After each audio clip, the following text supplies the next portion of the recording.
예, 5월 1일, 5월 첫 주 우리 하나님 말씀 함께 살펴가도록 하겠습니다. 자, 이제 창세기 또 이제 계속 살펴갈 텐데요. 지난주 창조인과 진화인과라는 주제로 우리가 이제 처음을 살폈는데 오늘 계속해서 또 같은 주제로 창조인과 진화인과 계속 연결해서 살펴가도록 하겠습니다.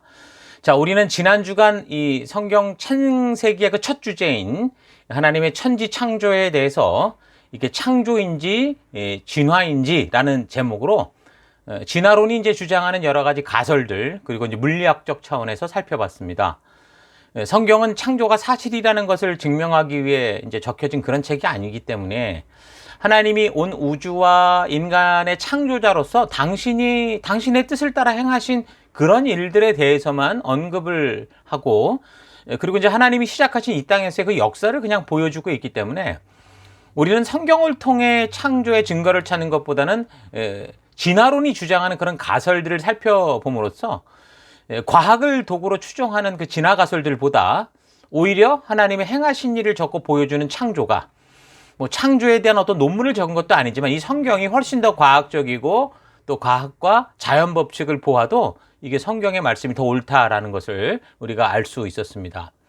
그러니까 진화론은 전부 다 가설뿐이고 160년의 시간 동안 그 가설이 실험적으로 온전하게 드러난 것이 하나도 없이 다 실패했을 뿐인데도 여전히 우리 자녀들에게 그 가설의 잘못된 실체를 바르게 알리고 뭐 다른 방법으로 인류의 시작을 찾아갈 수 있도록 그렇게 도전하는 게 아니라 자신들의 거짓된 그 주장만을 고집하며 가르치고 있는 게 현실이라고 그랬죠. 자, 그래서 성도들도 성경 공부를 한다고 하면서 성경 본문만 조금 읽고 뭐 눈물로 기도하는 그런 걸로 만족할 게 아니라 우리도 과학과 역사를 이 성경 본문의 근거를 따라 바르게 살피고 연구하는 것도 이게 굉장히 중요한 성경 공부다라는 사실을 잊지 마시고 부지런히 과학과 역사를 살펴서 우리의 믿음에 대해 분명히 우리가 해야 할 말과 또한 우리의 다음 세대들에게 이 분명한 믿음과 또 세상이 말하는 그들의 거짓된 잘못된 것들이 무엇인가를 바르게 전해줘야 되는 사명이 있다라는 것을 우리가 잊지 말아야 됩니다. 자, 그래서 오늘도 지난주에 이어서 창조인과 진화인과 이 두 번째 주제로 이번에는 이제 화석 자료를 통해서 살펴보도록 하겠습니다. 일단 우리가 화석에 대한 증거를 살피려면 먼저 이제 진화 가설이 주장하는 인류 진화의 그 출현 인류의 출현과 또 가르치는 진화의 순서들을 우리가 좀 기억을 해야 됩니다. 이미 뭐 학교를 다니면서 배울 때 상당히 골치 아팠을 때지만 그래도 최소한 우리가 바르게 알아둬야 하는 것들에 대해서는 좀 긍정적인 생각을 가지고 우리가 다시 한번 살펴보는 그런 시간이 됐으면 좋겠습니다. 자, 그래서 진화의 과정을 주장하는 그 인류의 출현과 진화에 대해서 저들이 말하는 중요한 네 가지를 살펴보면 첫째는 이제 400만 년 전에 나왔던 오스트랄로피테쿠스, 보통 남방원숭이 이렇게 얘기를 하죠. 그러니까 현생 인류와는 그 모습이 다르지만 이제 이때부터 두 발로 걷기 시작했다고 생각을 하고, 그러니까 이족 보행이 가능했고, 그래서 두 손을 사용해서 도구를 사용할 수 있게 된 뭐 인간 문명의 첫 시작, 어떤 진화의 인간으로의 변화의 어떤 어떤 존재, 근거로 보는 존재죠. 송곳니가 원숭이와는 다르게 작고 덜 날카롭기 때문에 원숭이에 가까운 인간, 그러니까 유인원이라고 생각을 했던 겁니다. 자, 둘째는 180만 년 전에 있었던 호모 에렉투스, 곧선 사람, 뭐 고추선 사람 이렇게 얘기를 하는데, 그러니까 아프리카를 떠난 최초의 인간으로 180만 년 전에서 10만 년 전에 아프리카, 아시아, 시베리아, 인도네시아 등에 걸쳐서 생존을 했는데 보통 우리가 타제석기라고 그러죠. 뗀석기로 맘모스 같은 큰 짐승을 사냥하거나 가죽을 벗기고 살점을 잘라냈던 것으로 추정을 합니다. 그러니까 언어를 사용하기 시작했을 것이고 고기를 불로 익혀 먹을 수 있을 정도로 인류와 더 가깝게 진화된 그런 존재다라고 정한 거죠. 자, 그리고 세 번째는 20만 년 전에 있었던 호모사피엔스, 보통 슬기 사람 이렇게 부르는데 호모사피엔스는 지혜가 있는 사람, 생각하는 사람 이런 뜻으로 여기서부터 그냥 이제 현생 인류와 같은 우리와 같은 진화된 종으로 분류하기로 한 존재입니다. 자, 이들은 죽음의 의미를 알았고 또 사후세계에 대한 인식이 생긴 것으로 이렇게 추정을 하죠. 그리고 마지막 네 번째는 약 3, 4만 년 전에 있었던 호모 사피엔스 사피엔스. 그러니까 호모 사피엔스 사피엔스는 현생 인류에 대해서 이제 생물학이나 고인류학에서 사용하는 학명입니다. 그러니까 호모 사피엔스의 하위 단위로 동일한 종에서 더 세분화 구별하는 건데 약 4, 5만 년 전에 출현을 해서 후기 구석기 문화를 발달시킨 존재들이다라고 이제 정한 겁니다.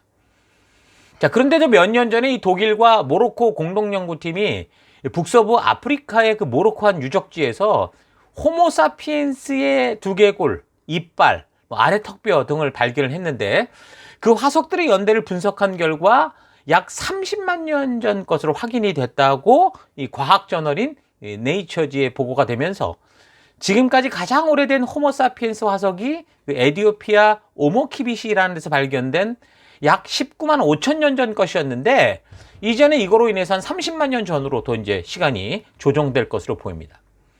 자, 오스트랄로피테쿠스의 경우는 특히 이제 간단한 도구를 사용했다라고 했는데 도구를 사용했던 것은 이 오스트랄로피테쿠스와 호모 에렉투스 이 사이에 호모 하빌리스라고 이렇게 추정한 그런 존재가 있을 거라고 봅니다. 그러니까 계속 화석들을 이제 발견하게 되면 그 뼈의 일부를 가지고 여러 가지 과학적 조사를 한다고 연구를 한 다음에 이렇게 너무도 놀랍고 놀라운 발표들을 이런 네이처와 같은 뭐 많은 사람들이 신뢰해주는 유명한 과학 저널에 올리죠. 진화 가설에서는 이렇게 뭔가 새로운 것이 발견되면 항상 그 가설이 그래서 수정되고 보강되고 그렇게 하고 있습니다. 증명되고 있는 게 아니라 수정되고 또 바뀌어지고 있다는 거죠. 그래서 또 어떤 발견에 의해서 그동안 배워온 것과는 달리 우리가 배웠던 건 또 달라질 수 있는 그런 상황이다라는 거 우리가 잘 기억을 해야 됩니다. 이 화면을 보십시오. 여러분 지금 보이는 이 화면에 이 뼈들을 보면서 이게 어떤 존재인지를 알겠습니까? 아마도 중고등학교 이 교과 과정에서 배우면서 낯익은 것일 수 있는데요. 이거는 1974년 미국의 그 인류학자였던 도널드 요한슨이라는 박사가 아프리카 에디오피아에서 발견한 고대 인류로 추정되는 뼈들입니다. 자, 이 뼈는 저들이 조사 결과 어떻게 결정이 나냐? 320만 년 전 직립보행을 한 최초의 여성 인류 화석이다. 그렇게 결정을 하죠. 이 화석을 발견한 날 밤 캠프에 있던 이 라디오에서 뭐 비틀즈의 유명한 노래 루시 인 더 스카이 윗 다이아몬드라는 노래가 흘러나와서 그 이름을 루시라고 졌다고 합니다. 그러니까 이게 이제 교과서를 통해서 우리가 배워온 인류 최초에 발견된 어떤 조상 같은 그런 것이죠. 이런 뼈에서 이제 오른쪽에 보이는 이런 사람을 닮은 유인원을 만들어낸 거예요. 참 놀랍고 놀라운 상상력의 힘이라고밖에 볼 수 없는 거죠. 이전에는 보통 신체의 한 부분만을 발견되는 게 그게 일수였는데 이번에 발견된 이 뼈는 이제 전체 골격의 약 40%에 해당하는 만큼 한 장소에서 52점이 이제 발견이 돼서 아주 획기적으로 진화를 증명할 아주 중요한 그런 자료로 취급을 하는 겁니다. 저 정도 뼈라면 이제 좌우 대칭을 통해서 원형에 가깝게 복원이 가능하다라고 하면서 결국 이제 어떻게 되냐? 키는 한 1에서 1.2m, 몸무게는 20에서 25kg, 뇌 용량은 한 400cc, 그리고 이제 덜 발달된 이빨을 가진 오늘날 우리 인류 진화로 진화하기 바로 이전의 그런 존재, 그러니까 인류로의 어떤 이 진화의 어떤 그 첫 시발점과 같은 존재로 자신들이 규정한 그 유인원의 증거, 그러니까 그동안 잃어버린 고리를 찾고 있었는데 그 잃어버린 고리다라는 결론을 진 거죠. 그래서 이 뼈를 가지고 인간으로서의 진화의 중요한 단계인 이 두발 보행의 이제 증거로서 발견된 넓적다리 뼈의 각도나 척추 굴곡, 뭐 두개골의 위치, 또 엄지발가락 이런 걸 통해서 이제 거기 이제 상상력을 동원해서 인류의 진화의 증거다라는 논리를 만든 거죠.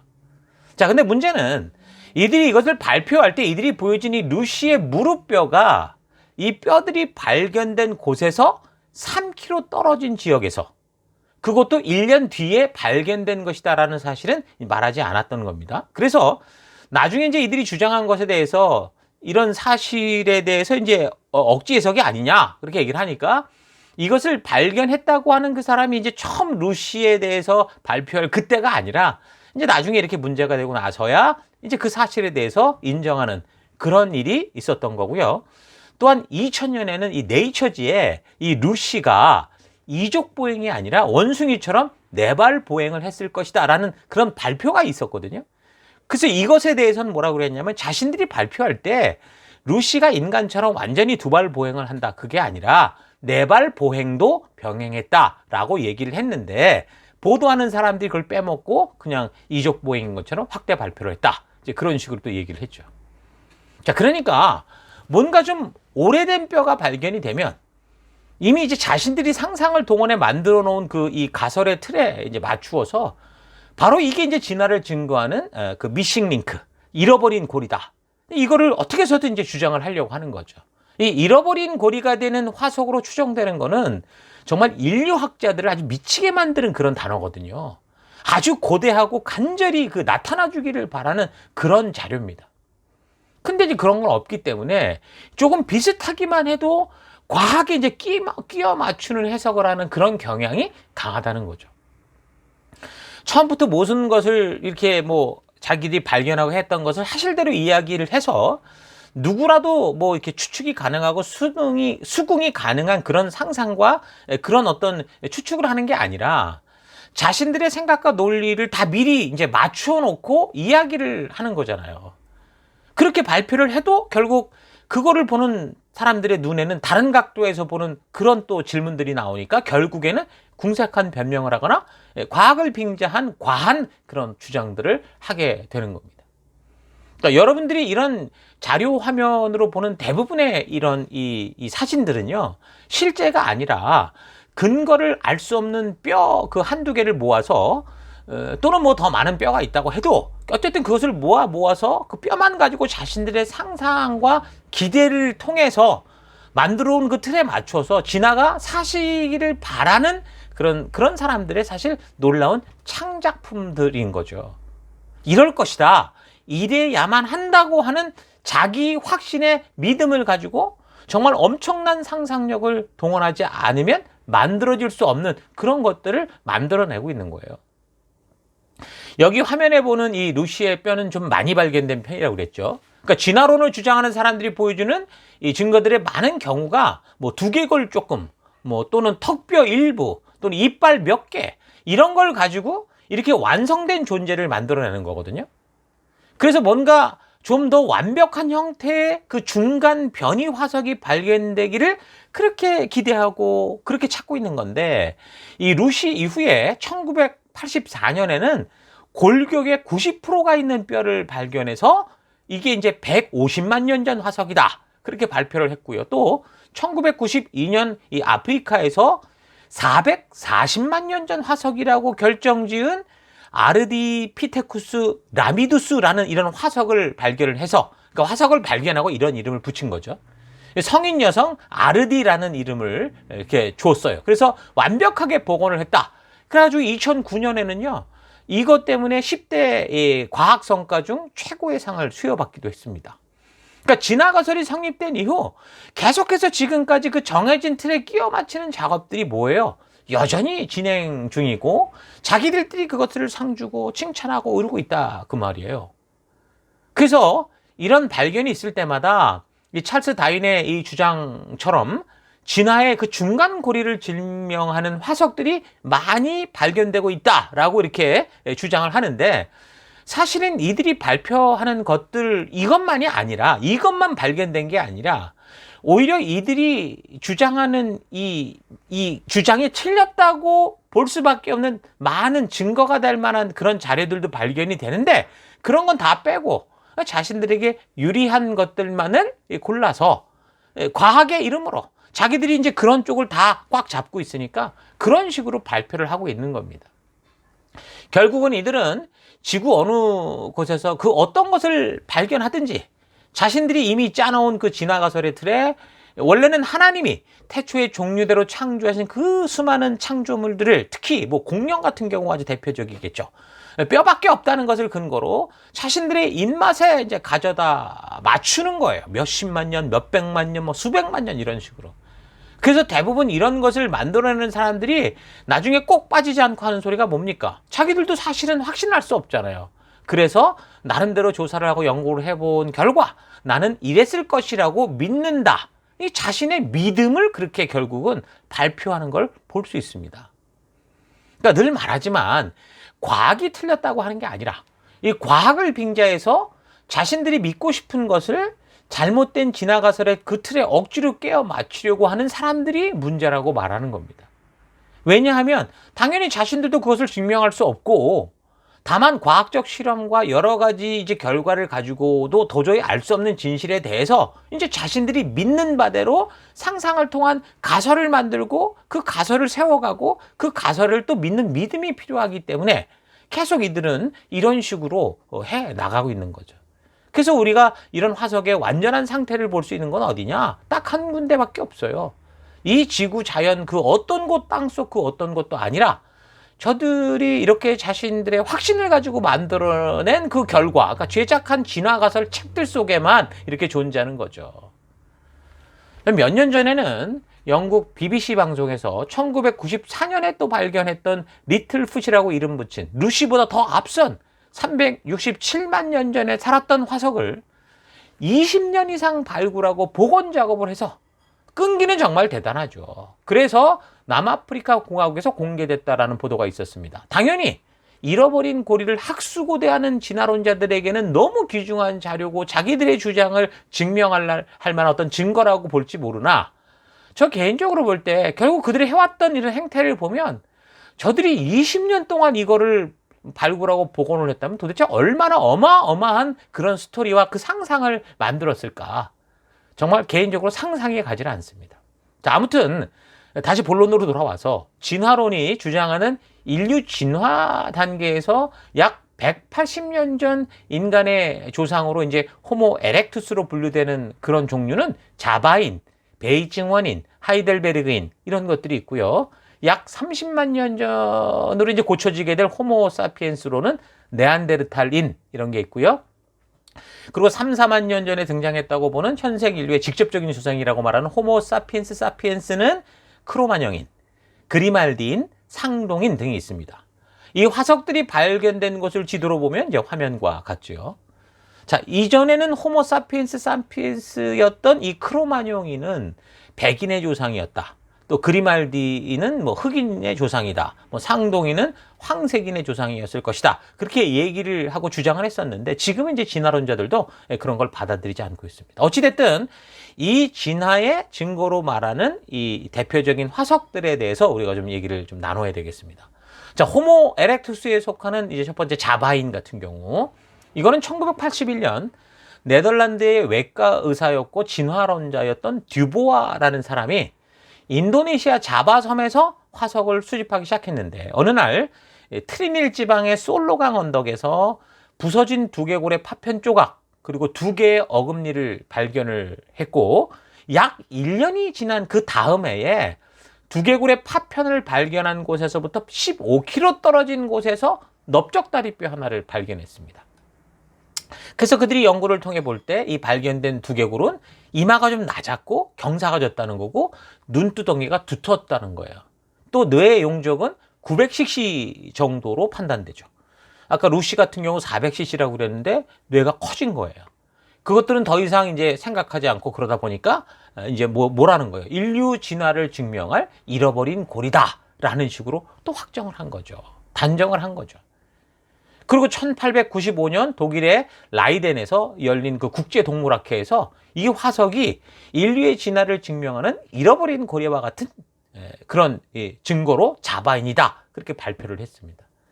그때 이 발견된 몇 개의 뼈를 가지고 50만 년 된 직립 원인이다. 라고 이렇게 이제 단정을 한 거죠. 근데 이제 시간이 흘러서 나중에 1906년도에 이 듀보아가 자바인을 발견했다고 했던 그 동일한 장소를 지하 12m까지 파내려가면서 총 10,000입방야드의 흙을 채로 쳐가면서 새로 추가될 만한 그 화석 발굴을 시도했는데요. 이 말하는 자바인의 뼈는 한 개도 발견하지 못했습니다. 1930년에도 그랬고 1953년, 1961년에도 찾았는데 찾을 수가 없었어요. 근데 결국 듀보아가 발견한 이 자바인의 화석은 봤더니 인간의 뼈와 원숭이의 뼈 일부를 이 합친 걸로 밝혀졌습니다. 이거를 이 사람 스스로 인정을 했어요. 자, 그러니까 우리가 학교에서 지금 인류의 진화의 어떤 결정적 증거라고 배워온 이 자바인이라는 게 진화를 믿고 싶은 마음이 너무도 큰 그 비양심적인 이 진화론자들의 거짓이었고 조작이었다라는 말이죠. 그들의 그냥 소망이었다 이거예요. 그게 이제 자바인이었다라는 거고요. 자, 두 번째는 또 북경 원인, 베이징 원인 같은 경우는요.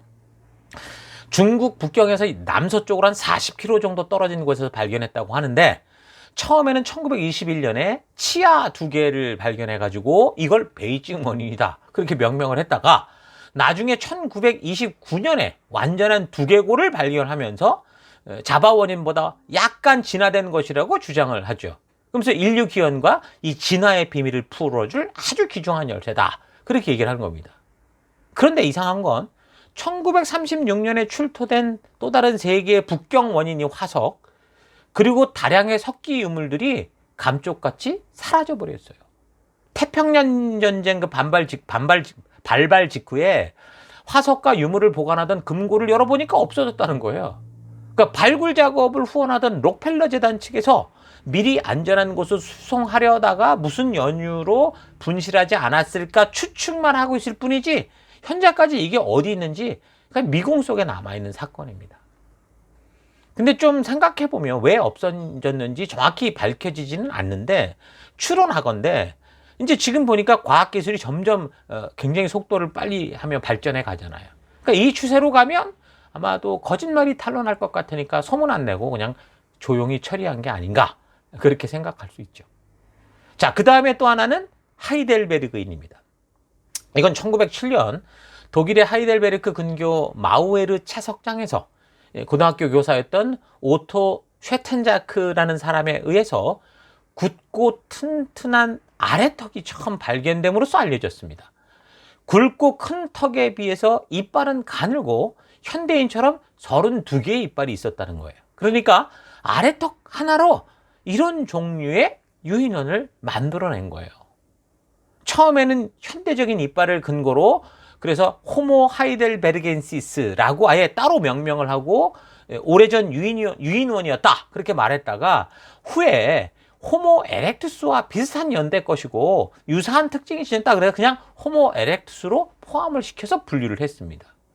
근데 지난 4월 12일자 이 지난주에 이제 올 초에 지난달에 보면 12일자 그 신문 보도에 슈퍼컴퓨터를 통해서 200년간의 기후 분석을 했다는데 거기서 현대 인류인 호모 사피엔스의 직계 조상이 바로 아프리카 후기 호모 하이델베르겐시스, 그러니까 하이델베르크인이다라고 발표를 했습니다. 이런 기사를 보면 어떤 거예요? 같은 진화론자들끼리도 서로 분류하는 방법이 다르고 증명도 되지 않은 다윈의 진화 가설을 기초로 다 각기 자기 생각대로 인류의 기원에 대해서 여러 가지로 유추를 하고 있고 그렇게 믿고 있다라는 걸 알 수 있죠. 자, 어떻게든 자신들이 발표한 것이 많은 사람들이 만약에 동조를 얻으면 그게 이제 진리가 되는 거고 자신들은 돈방석에 앉게 될 테니까 그러니까 학생들이 낸 학비나 국민들이 낸 세금을 사용해서 꾸준히 자기가 믿고 싶은 길을 걸어가면서 그것을 과학이라는 미명하에 자신들이 믿고 싶은 신앙을 증명하는 진화신앙을 증명하는 그런 일을 하려고 지금 발버둥을 치고 있다 그 말입니다. 그런 게 이제 뭐 하이델베르그인 지금도 이제 아주 중요한 어떤 자료로 쓰고 있고요. 그 다음 인류의 직계조상으로 분류되는 호모 사피엔스에는 뭐가 있냐면 네안데르탈인이 있었다고 그랬죠. 이 네안데르탈인은 호모 사피엔스와 또 다른 종으로 분류하기도 하고 섞였다고도 하고 그러니까 다 주장들이 달라요. 계속 번복되고 있는데 1856년에 이 독일의 이 뒤셀도르프에서 사람하고 원숭이의 중간 존재로 현생 인류에 매우 가까워 보이는 그런 존재가 불과 20만 년 전에 독일에 살았다. 이제 그렇게 이제 발표를 한 겁니다. 네안데르 계곡에서 발견된 화석은 네안데르탈인 1 이렇게 1로 불렀는데 이게 두개골 상부 그리고 두 개의 대퇴부뼈 그리고 오른팔뼈 3개 왼팔뼈 2개, 그 왼쪽 장골의 일부, 그리고 어깨뼈 일부, 몇 개의 갈비뼈가 발견된 겁니다. 처음에 이것을 발굴한 사람은 이런 뼈가 그냥 곰의 일부라고 생각했었다고 하는데, 이런 뼈가 이제 과학자들에게 넘어가니까 지금 화면에 보는 것처럼 엄청난 그런 창조물로 탄생이 된 거죠. 터무니없이 한 건 아니겠죠. 근데 여전히 어떤 미리 정해놓은 저들의 틀, 그 생각 안에서 그 결과를 그려내는 건 사실입니다.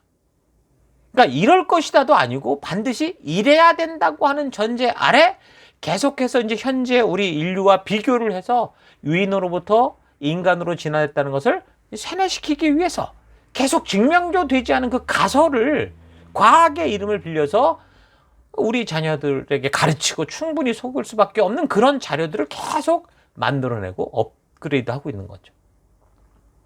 어쨌든 네안데르탈인도 현재 그 현생 인류와 연관은 아주 중요한 자료로 저들이 지금 주장하고 있는 그런 증거 자료 중에 하나입니다.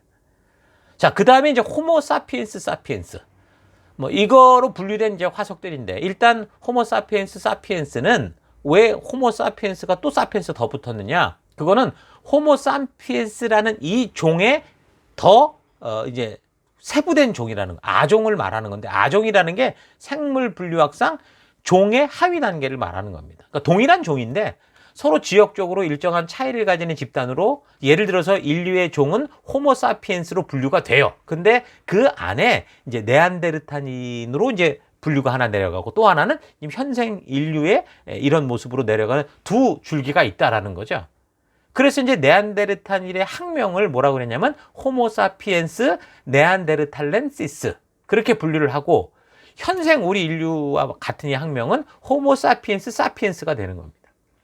자, 그러니까 네안데르탈인과 우리는 한 형제고 한 인류라는 거죠. 이 네안데르탈인과 호모 사피엔스가 과거에 함께 병존하며 살았다, 이런 식의 주장도 하고 있고요. 또한 비슷한 시기에 그것 말고도 현재 오세아니아, 우리가 오세아니아에 살고 있는데 오세아니아인과 동아시아인, 그러니까 결국 우리의 조상일 수 있다고 생각되는 데니소바인도 살았다, 또 그런 식으로 주장도 합니다. 자, 그러니까 뭐가 발견될 때마다 인류 조상의 족보가 막 꼬이는 거예요. 출현 장소도 꼬이고 그러고 있어서 인류 기원설도 뭐 아프리카였다가 뭐 점점 다른 곳으로 옮겨졌다가 뭐 아시아로 갔다가 다시 아프리카로 왔다가 막 아무튼 그런 상황이에요. 근데 그럼에도 불구하고 그 가설 자체가 있으니까 그걸 놓지 못하고 계속해서 그 잘못 시작된 가설 위에 상상을 더하는, 자꾸 이야기를 끼워 맞춰가는 상상 속 이야기들을 만들고 있는 거죠. 어찌됐든 그런 호모 사피엔스 사피엔스에 해당되는 종류는 뭐라고 했습니까? 크로마뇽인, 그리말디인, 상동인, 이게 있다고 그랬죠. 그 중에 이제 현생 인류의 조상이라고 보는 크로마뇽인에 대해서 좀 살펴보면 1868년에 프랑스 남서쪽 도르도뉴 지방에 위치한 레제지 마을에 있는 크로마뇽 동굴에서 발견된 화석으로 현생 인류로 이어지는 인류의 직접적인 조상으로 봅니다. 그러니까 동굴에는 화석을 뭐 보호하는 역할을 하던 바위 같은 것이 주위에 있었다고 해요. 여기서 발견된 이 종을 크로마뇽 1이라고 이렇게 명명을 했습니다.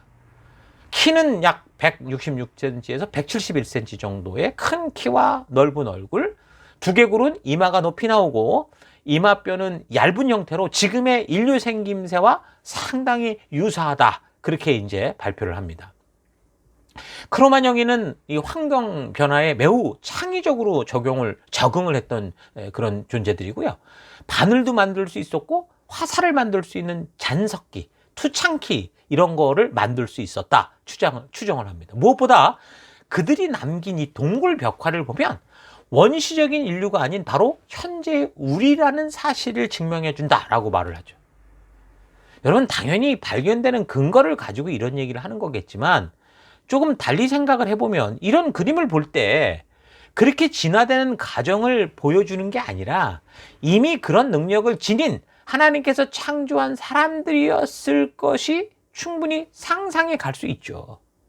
그런데 처음부터 진화라는 가설을 만들어버리고 거기에 딱 틀을 만드니까 모든 것이 그렇게 보이고 그렇게 상상이 되고, 그래서 이렇게 설명을 하는 거지, 사실 인류는 하나님의 형상을 닮은 존재로 처음부터 이렇게 창조가 돼서 처음부터 만물을 다스리고 지혜롭게 살 수 있는 그런 존재들이었습니다. 많은 인류 진화론 학자들은 원숭이로부터 사람으로 진화하는 이 중간 단계의 그 화석, 잃어버린 고리, 그걸 찾기 위해서 정말 뭐 간절히 기대하고 소망하고 많은 노력을 해오고 있다고 그랬죠. 그래서 저들에게 잃어버린 고리라고 추정하고 그렇게 주장할 만한 오래된 뼈가 나오면 이 사람들은 마치 복음의 소식을 듣는 것처럼 좋아한다고 했는데, 그래서 경우에 따라서는 어떤 일이 생겨요? 무리하게 이 빠진 고리, 잃어버린 고리를 끼워 맞추려고 하는 무리한 해석, 조작을 하는 경우가 자주 생겼습니다. 그 대표적인 경우가 이미 살핀 우리 교과서에서 인류 원인이다라고 배웠던 그 자바인이 바로 그런 증거 중에 하나고요. 결국 긴팔원숭이나 침팬지의 화석을 가지고 그 잃어버린 고리를 만들려고 무리하게 끼워 맞힌 그런 결과를 그걸 막 교과서에 넣고 우리는 그렇게 배웠잖아요. 근데 이런 사기극들이 역사적으로 많습니다.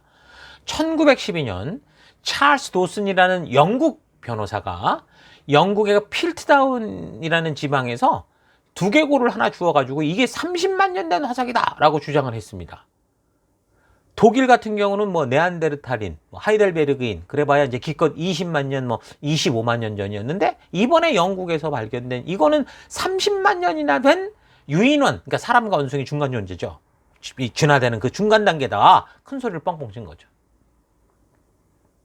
그래서 찰스 도슨은 그 해골바가지 한 개 들고 그냥 각 대학교를 다 돌아다니면서 엄청난 개런티를 받고 강의를 하고 다녔습니다. 그래서 찰스 도슨은 살아있는 동안 아주 최고의 그 어떤 대접을 잘 받았다고 그래요. 그런데 그가 죽은 지 얼마 안 돼서 이제 과학계에서 이제 분자 생물학이 발달을 했는데, 그걸로 성분 분석을 해보니까 이게 조작한 거라는 게 드러났습니다. 그래서 사이언스 잡지에 칼라 표지로 이 두개골은 조작된 것이다 이렇게 발표가 됐어요. 그런데도 40년 이상 그냥 교과서에 실려서 이것이 진화의 증거인 것처럼 우리들에게 가르쳐진 거예요. 이 사람의 두개골하고 원숭이의 두개골이 어떻게 차이가 나는가 하면, 사람의 그 앞면 경사각은 수직에 가깝고, 근데 원숭이 같은 경우 45도 각도로 이제 아래턱이 툭 튀어나옵니다.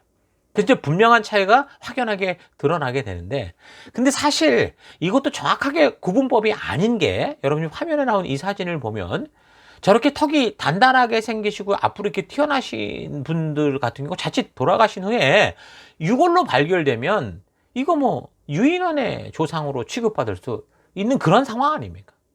어쨌든 과거에는 그런 식으로 구분을 하다 보니까 이 찰스 도슨이 자기가 발견했다고 하는 이 뼈에다가 사람의 턱을 떼버리고 오랑우탄 것을 갖다 맞춘 거예요. 그 침팬지 이빨을 교묘하게 이 혼합을 해서 세월의 흐름에 의해서 삭은 것처럼 보이게 하려고 크롬산이라는 화공약품에 아주 오랫동안 담궈뒀던 거예요. 그렇게 조작하고 화학 처리를 해서 겉으로는 구별이 힘들 정도로 조작을 해낸 거죠.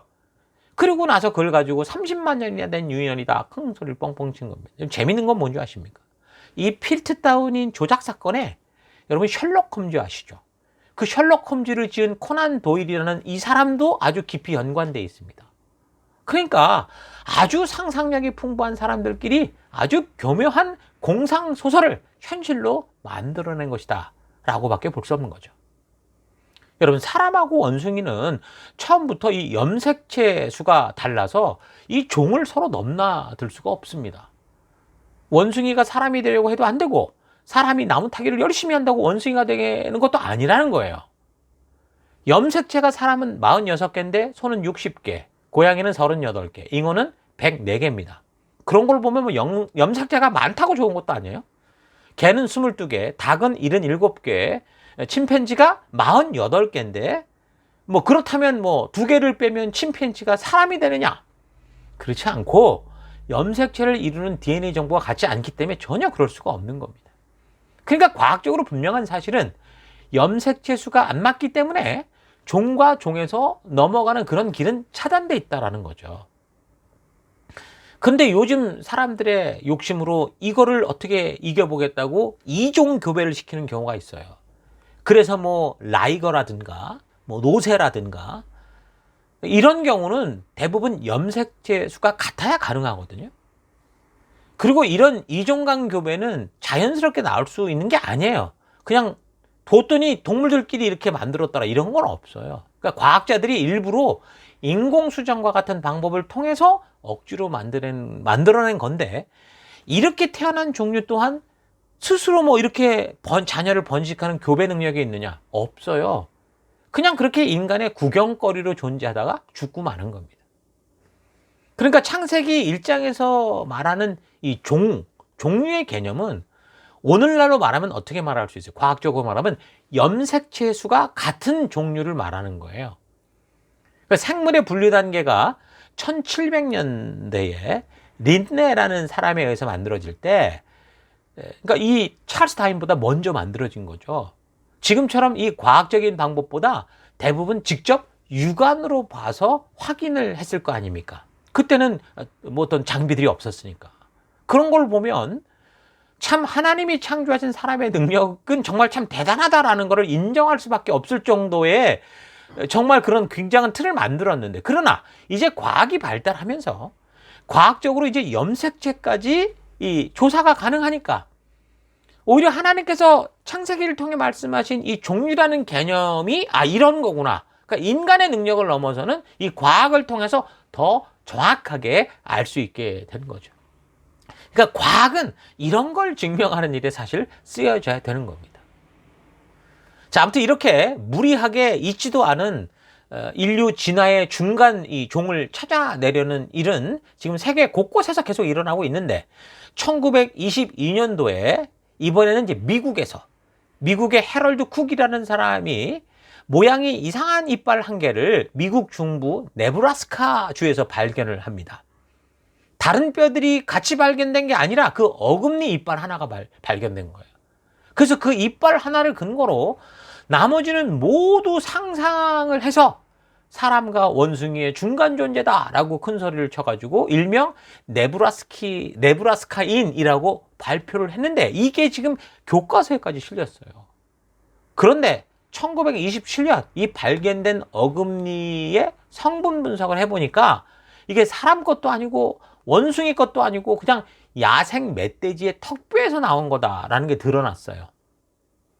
자, 그러니까 어떤 거예요? 각 나라마다 자신들의 그 능력을 자랑하려고, 독일에서 그렇게 발표했으면 영국에서는 이렇게 발표하고, 영국과 독일에서 그렇게 하니까 미국에서는 또 이렇게 그러니까 자기들 자랑하려고 교육에서나 과학에서나 역사에서나 다 이 곳곳에서 아주 무리한 거짓들을 주장하는 걸 봅니다. 역사적으로도 지금 얼마나 자기 것들을 거짓 주장하는 그런 나라들이 많습니까? 지금 러시아나 일본이나 뭐 그냥 힘만 세면 자기네 거라고 그러잖아요. 그러니까 이 화면에서 지금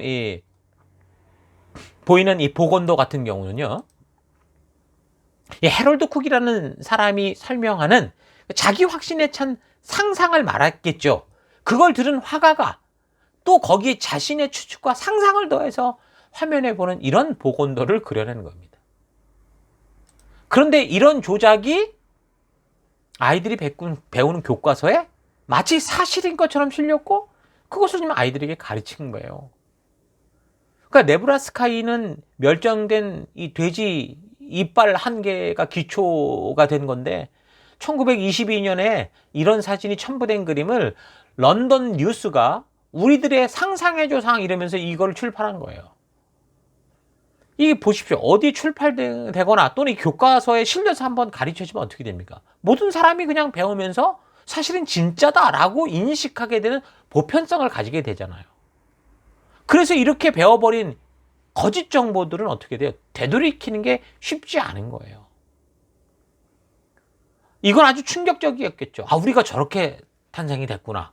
그리고 잊어먹었겠죠. 그러나 무의식 속에 우리는 그게 박혀있는 이런 진화론적 세계관을 가지게 되는 거예요. 모든 과학자나 과학이 엉터리는 아니겠지만 이런 엉터리들이 진화론을 주장하는 일에 유독 많다라는 것은 사실입니다. 여러분, 쥐약에는 그 독이 0.005%가 들어있다는 걸 아십니까?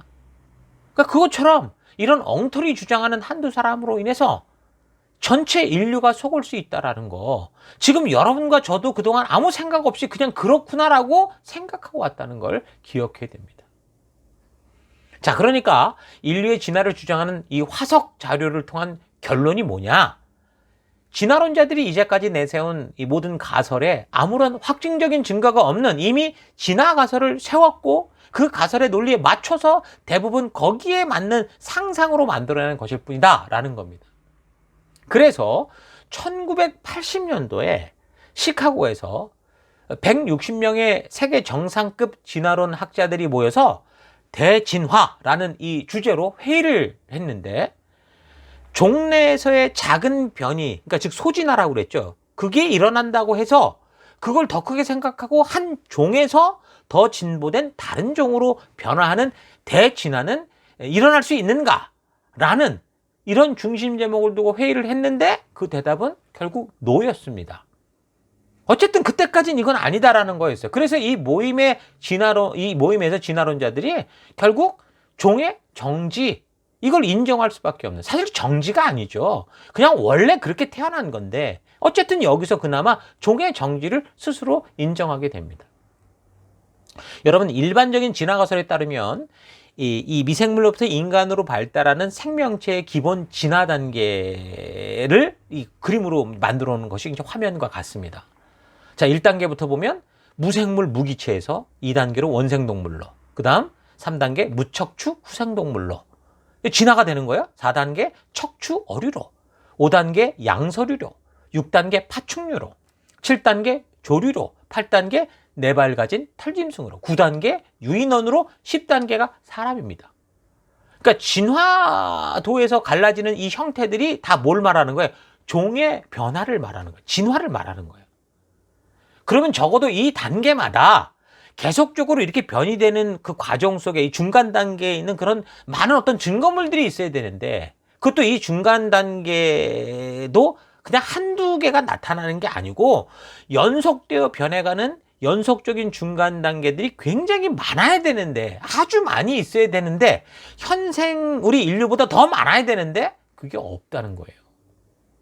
그나마 그래서 그걸 찾다가 시조새라는 걸 들어봤을 건데, 이거 하나 딱 발견해서 마치 중간 단계인 것처럼 처음에 주장을 했는데, 근데 그 시조새는 그런 중간 단계가 아니라 원래 그렇게 창조된 하나의 종일 뿐이다.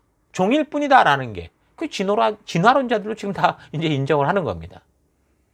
다윈과 진화론자들은 이 작은 유전적 변이가 수백만 년에 걸쳐서 축적돼서 점점 더 진화된 다른 종으로 변화되고, 이것에 대한 증거가 화석 자료에 분명히 나타난다, 그래야 된다라고 생각을 했고 그렇게 주장을 했습니다. 그래서 다윈은 그때 이 부분에 대해서 화석이 아직 충분히 많이 모아지지 않았기 때문에 아직 이걸 증명할 수는 없지만 분명히 그럴 거다라고 했는데, 그래서 다윗이 진화론을 발표한 지 지금 160년이 지났잖아요. 그때 1980년이면 그때 120년이 지난 그때 어떻게 되는 거예요? 진화론자들이 모여서 그동안 꽤 많이 발굴한 이 화석 자료들이 있을 건데, 그걸 가지고 그 증거를 찾으려고 아무리 애를 써도 그렇게 진화를 증명할 중간 단계가 하나도 발견되지 않은 거기 때문에 뭐라고 자기들 스스로 종의 정지를 선언한 거예요. 물론 이런 말을 해도 이런 사실을 인정하고 싶지는 않았겠죠. 그래서 시조새만이 아니라 그 이후에도 계속 같은 걸 주장합니다.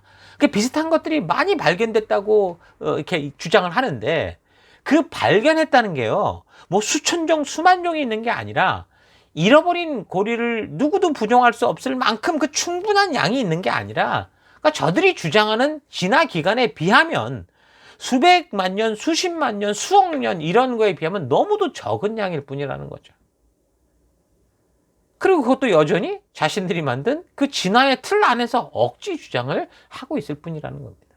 자, 그러니까 여러분, 진화론이 교과서에 실린 이야기라고 해서 우리가 그냥 다 믿을 게 아니라는 거예요. 여러분이 학교에서 지금 배웠던 그 진화 가설, 이거는 진실이 아니라는 거예요. 그들도 가설이라는 말을 하는데, 이 중요한 가설, 아직 확정되지 않고 그렇게 생각하는 사람들이 있어라고 말하는데 이걸 강조하지 않고, 여기 이 가설을 만들어 놓고 너무나 많은 지금 사람들이 거기다 너무나 많은 시간과 너무나 많은 이런 그것들을 투자해 놨기 때문에 이거 함부로 지금 바꾸지도 못하는 그런 상황이 된 거죠. 여러분, 그러나 이제 우리는 벗어나야 됩니다. 우리나라 과학계에서도 몇 년 전 시조새와 그 말에 대한 이 부분, 이걸 삭제한다 만다 말이 많았습니다. 왜냐하면 1980년 그 시카고 회의에서 말이라는 것도 진화한 게 아니라 여러 종류가 그렇게 한꺼번에 생겨난 거다. 그 생존 어떤 환경에 적응한 그런 종들만 살아남은 거다. 그리고 발표를 했어요. 그 확정이 된 겁니다. 그런데 그럼에도 불구하고 그냥 우리나라 교과서에 삭제 없이 그냥 유지 보완해 가는 쪽으로 그렇게 결정을 했어요. 그렇게 되면 확실하게 그런 사실을 가르쳐 주느냐? 그것도 아니죠. 그러니까 이런 소리는 제가 지금 35년 전에 학교에서 공부를 하면서 한 번도 듣지 못한 얘기 아닙니까? 그래서 난 그때 학교에서 배우는 것은 모두 사실인 줄 알고, 아니 교회 다닐 때 내가 배운 거하고 너무 달라서 너무 고민했었어요.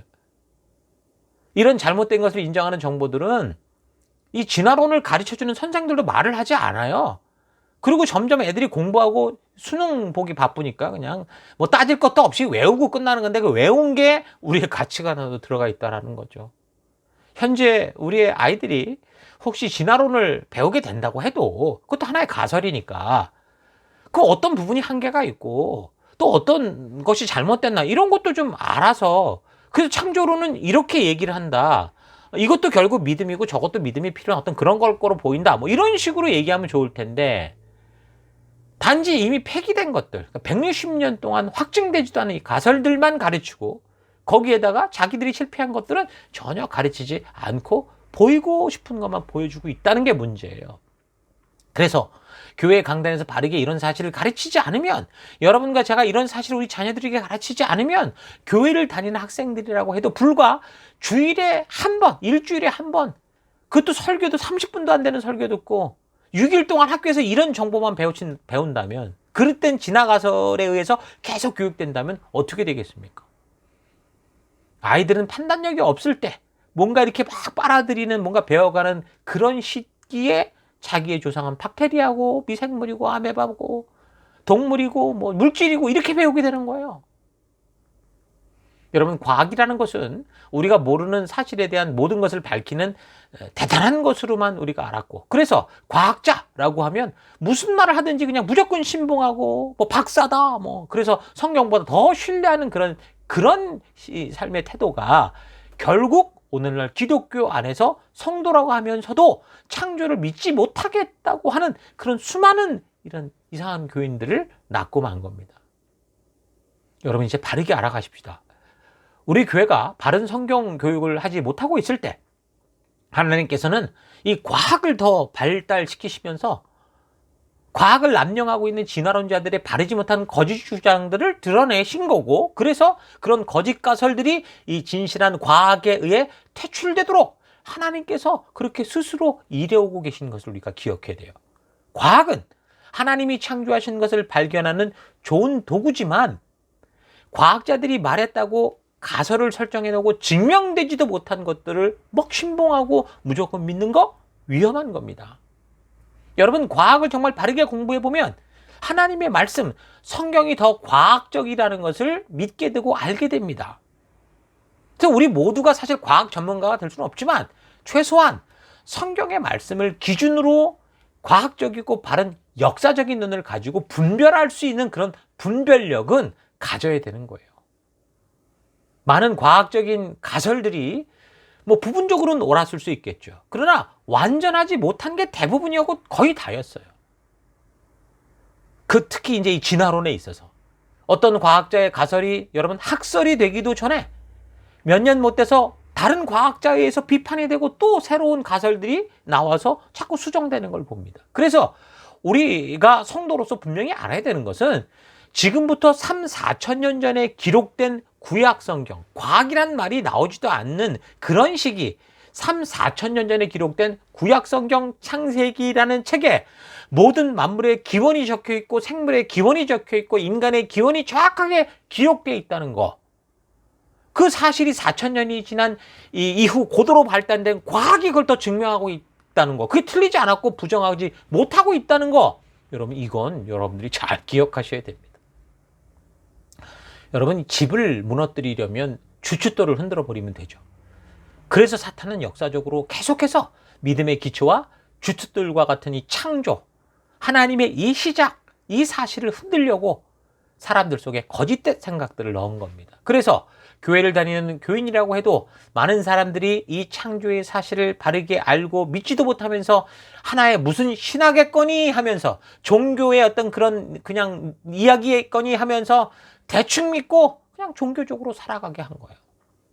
성탄절이 되면, 부활절이 되면 우리를 위해 십자가에 죽으신 예수님의 탄생과 죽음과 부활에 감격하고 뭐 좋아하고 그러지만, 사실 창세기를 통해 시작되는 창조와 그 죄의 시작들, 그 예수님이 오실 수밖에 없었던 그 일의 원인들, 그 이유에 대해서 분명히 믿지도 못하고 난 안 믿는다 그러면서 이게 어떻게 예수를 믿을 수 있습니까? 그게.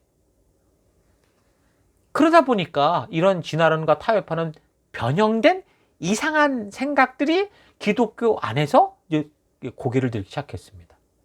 세상이 말하는 진화론은 분명하게 성경과 대치되는 건 확실하게 알 수 있는데, 그런데 교회 속에서 나타난 이 문제가 되는 건 뭐냐면, 교회 안에서 창조에 대해서 창조로 믿는 게 아니라 다른 얘기를 하고 있다는 거예요.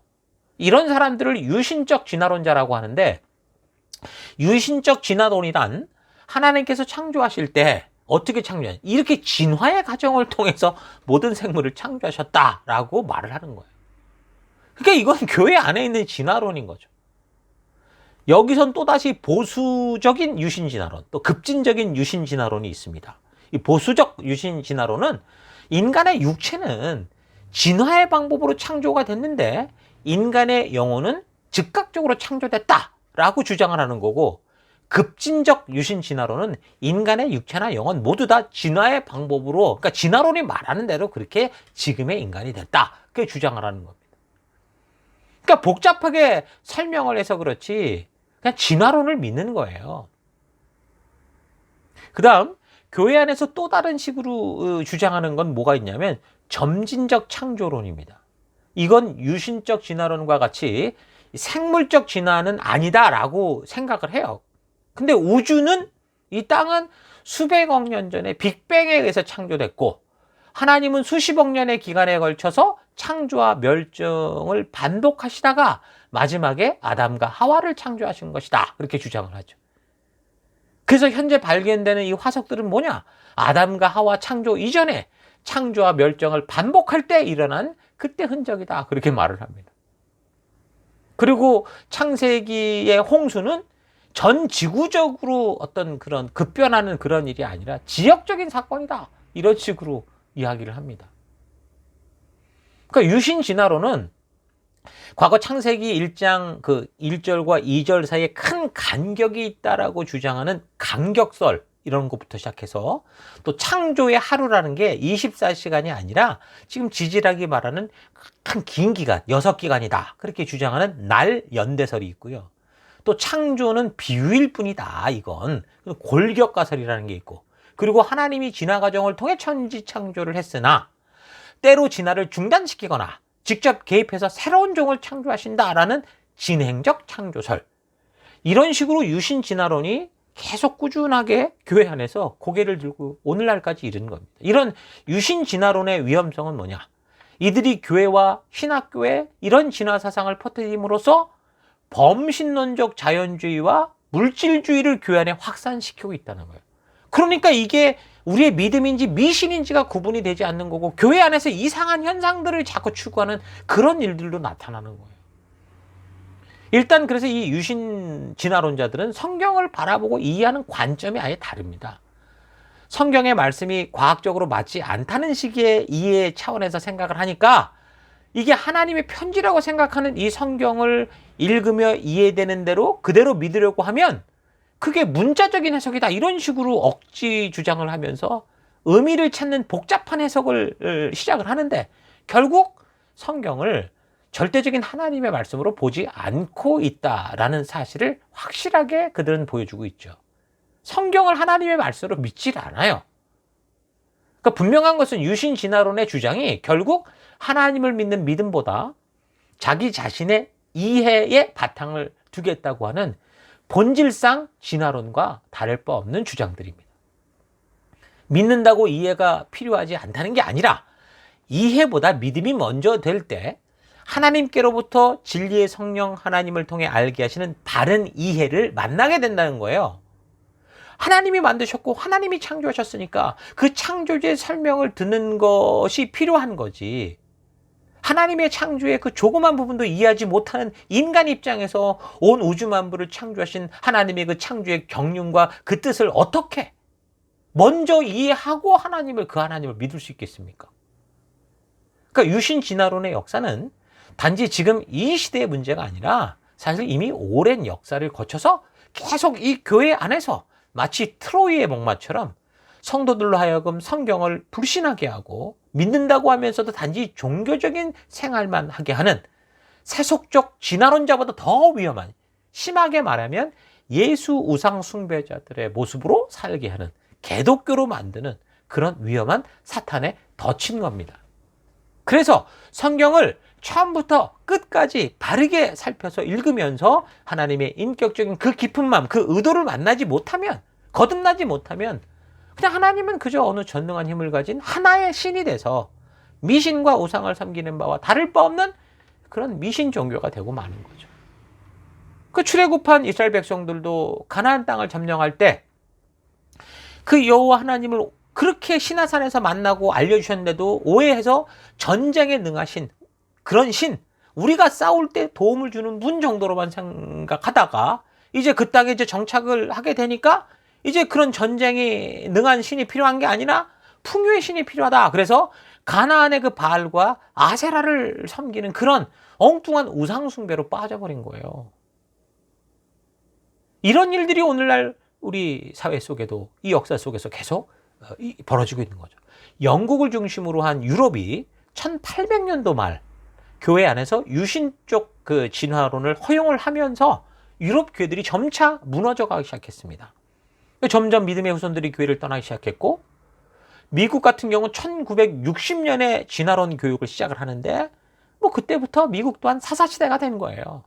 또 일본은 의외로 1877년 진화론 교육을 시작을 하면서 복음이 들어갈 수 없는 그런 소돔과 고모라가 됐습니다. 우리나라보다 먼저 복음이 들어갔던 나라가 일본이었어요. 근데 지금 이 꼴입니다. 수많은 신들이 그 땅 안에 있죠.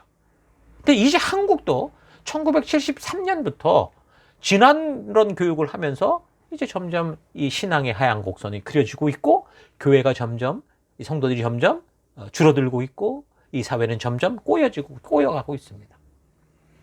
하나님의 창조에 대한 믿음이 없이는 예수님의 오신 그 의미도 잃어버리고 진리의 성령 하나님의 존재의 의미도 왜곡이 돼서 전부 이상한 우상 신비주의적 그 현상에만 치우치는 그런 일로 빠지게 됩니다. 여러분, 우리의 믿음은 창조로부터 시작돼야 돼요. 창조를 사실로 믿어야 됩니다. 창조는 기독교 신앙의 시작이고 뿌리고 기초 기둥입니다. 창조의 사건에 대한 믿음이 없이 여러분 예수 그리스도를 향한 진정한 믿음은 온전할 수 없어요. 예수를 믿는다고 하면서 창세기를 못 믿으면 여러분 스스로가 여러분의 믿음을 부정하는 겁니다. 하나님의 자녀인 우리들은 무엇을 우리가 경계해야 되고 방어해야 되는지를 잘 알고 있어야 됩니다. 여러분 조심해서 들으십시오. 맨날 홍해가 갈라지는 그런 기적 타령만 하지 말고 신앙 전체를 말씀의 가치로 이렇게 세울 줄 알아야 됩니다. 십자가 사건은 이미 완결된 사건이에요. 그 사건을 가슴에 깊은 그 감사함으로 받아들이고 그로 인해 우리가 참된 하나님의 자녀가 됐다라는 감사 속에 살아가면 되는 거예요. 또 그런 하나님, 그런 구원의 기쁨을 준 하나님이 우리에게 원하는 건 뭐냐? 우리가 맨날 그 십자가 얘기하면서 십자가 밑에서 죄책감에 우는 게 아닙니다. 이제 하나님의 자녀로의 회복이 되었기 때문에 맨날 교회당에 주저앉아서 감정의 눈물만 흘리고 감사하다고만 하는 게 아니라 본행을 받은 각자 이 땅 끝에서 주님의 군사로 증인으로 하나님의 백성답게 열방의 제사장으로 하나님이신 말씀의 가치를 따라 살아가며 하나님의 나라를 세워가기를 원하시는 거예요. 자, 여러분 이런 사실 잊지 마시고 하나님의 백성답게 정말 이 말씀의 가치를 바르게 붙들고 우리를 보내신 그 광야로 들어가는 우리가 됐으면 좋겠습니다. 그래서 각자 보냄을 받은 그 가나안 땅, 사명의 땅으로 나아가십시오. 그래서 여러분이 처한 바로 그 장소, 여러분의 가정, 직장, 사업터, 학교, 모든 관계, 바로 그곳에서 보냄을 받은 백성답게 살아가십시오. 창조의 믿음을 가지고 우리를 창조하시고 복 주시는 하나님의 이 말씀의 원칙과 그 가치를 따라 여러분이 속한 바로 그곳에서 말씀대로 살아내는 여러분들 될 수 있기를 주의 이름으로 축원합니다. 자, 오늘 우리가 창조인과 진화인과에 대해서 계속 나누는데 오늘 나눈 것들을 또 깊이 생각해 보시면서 우리가 어떻게 창조된 존재요, 어떤 사명을 가진 존재인지 또 깊이 묵상하고 하나님과 깊은 동행함이 있는 그런 한 주가 될 수 있기를 바랍니다. 자, 우리 들은 말씀을 가지고 잠시 묵상하며 기도하겠습니다. 기도하십시다.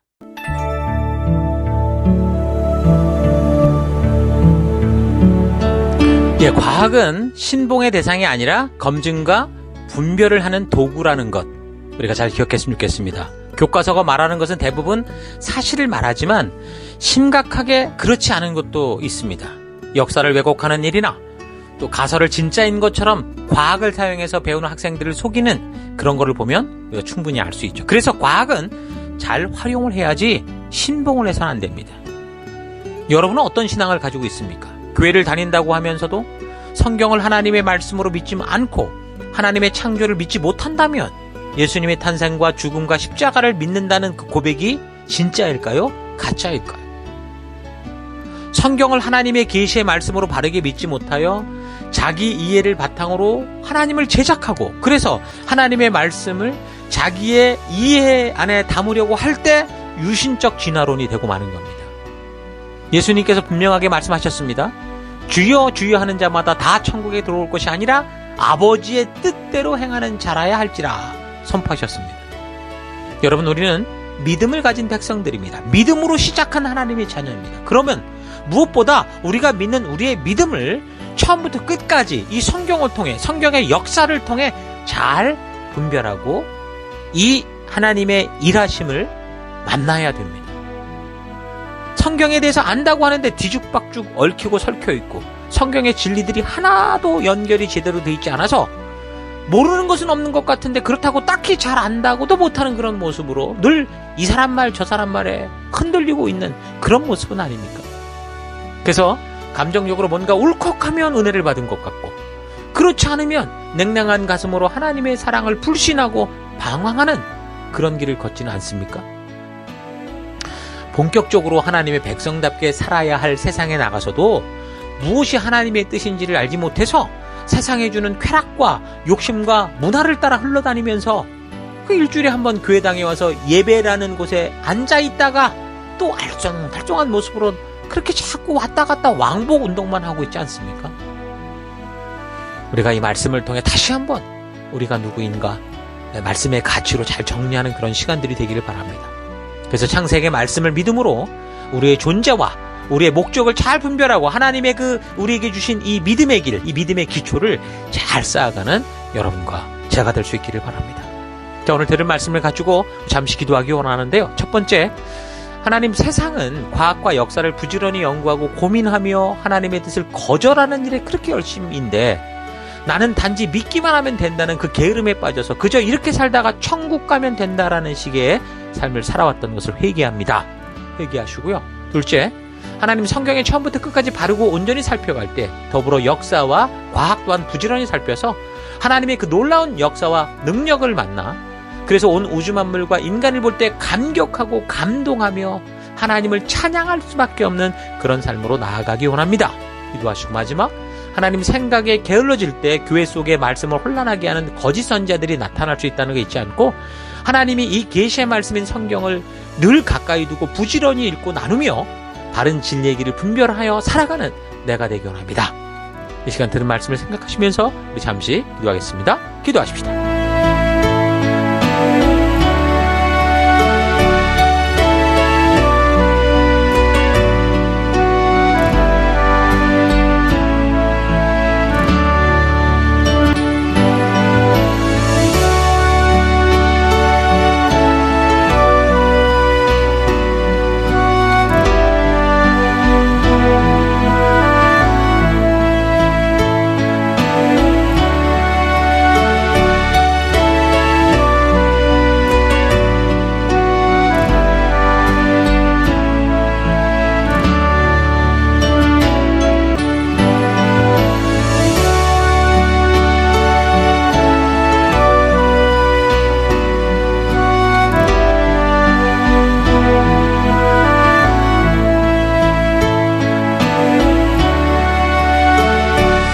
하나님, 오늘도 우리가 창조인가 진화인가라는 주제를 가지고 살펴봤습니다.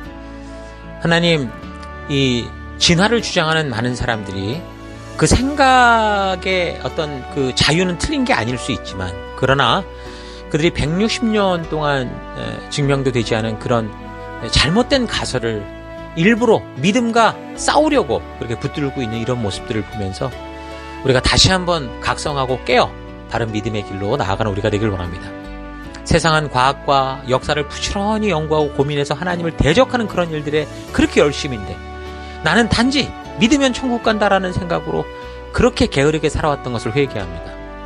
하나님 성경을 처음부터 끝까지 바르게 또 온전히 살펴갈 때, 또한 역사와 과학 또한 부지런히 살펴서 하나님의 그 놀라운 그 살아있는 역사와 능력을 만나 이 온 우주 만물을 볼 때, 자연을 볼 때, 인간을 볼 때 감격하고 감동할 수밖에 없는, 하나님을 찬양할 수밖에 없는 그런 내가 되기 원합니다. 하나님, 무엇보다 생각에 게을러질 때 교회 속에 말씀을 혼란하게 하는 거짓 선자들이 나타나 에덴 동산에서 하와를 속였던 사탄 같은 짓을 한다라는 거 잊지 않고, 하나님이 이 계시로 말씀 주신 이 말씀을 바르게 붙들고 가까이 두고 날마다 읽고 묵상하며 바른 진리의 길, 하나님이 이끄시는 그 길을 분별하며 살아가는 내가 되기 원합니다. 그래서 하나님이 한 주간도 주님 보내신 그 현장 속에서 참된 믿음의 백성, 창조의 백성다운, 주님 나라 백성다운 삶을 살아가는 그런 우리가 되길 간절히 바라옵고 예수님 이름으로 기도했습니다.